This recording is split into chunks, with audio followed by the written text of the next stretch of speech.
Jo rrallëherë institucionet shtetërore janë kritikuar për mos përdorimin ose përdorimin jo adekuat të gjuhës shqipe në përnjoftimet e tyre zyrtare. E kjo praktikë si duket po vazhdon po njësoj. Ministria e Punëve të Brendshme bën pjesë në listën e ministrive që e përdor gjuhën shqipe.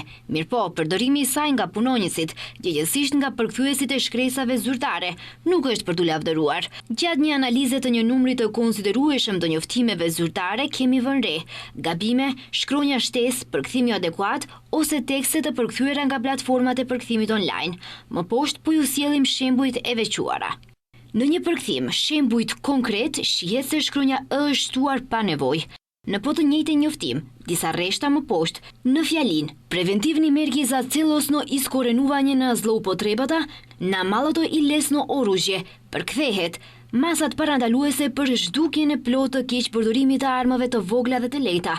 Fjalia do të kishte kuptim kur në vend të zhdukjes do të shkruhej çrrënjosjen.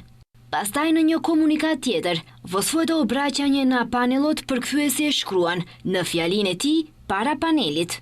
Ndërsa vetëm një fjali më poshtë, fjalin se so uquva me ne samo so material no tehnički nedostatoci, qëndron, po përballemi jo vetëm me mangësi materiale teknike. Fjali e cila në vend të fjalës mangësi duhet të përdoret mungesë.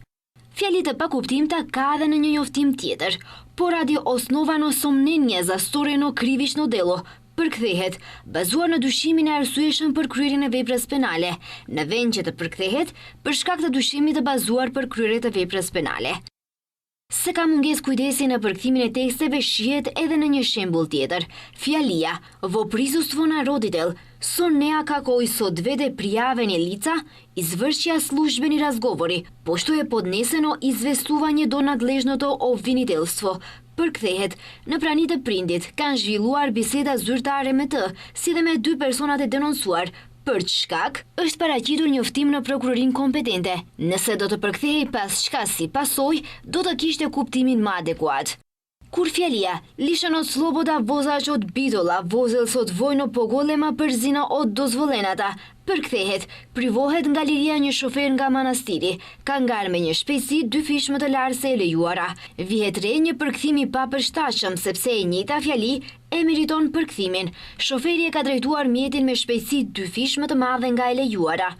Në një njoftim tjetër, letos diso edukativna sod origina, përkthehet, flet palosje me përmbajtje edukative për qytetarët, ndërsa në gjuhën standarde nuk thuhet flet palosje, por fletushka.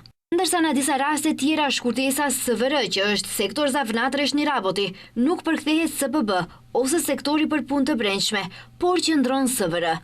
Po ashtu ka edhe disa njoftime që nuk janë të përkthyera as pak në gjuhën shqipe, ndërsa në njoftime që dërgohen në e-mailat e mediave, dërgohen pothuajse vetëm në gjuhën maqedone.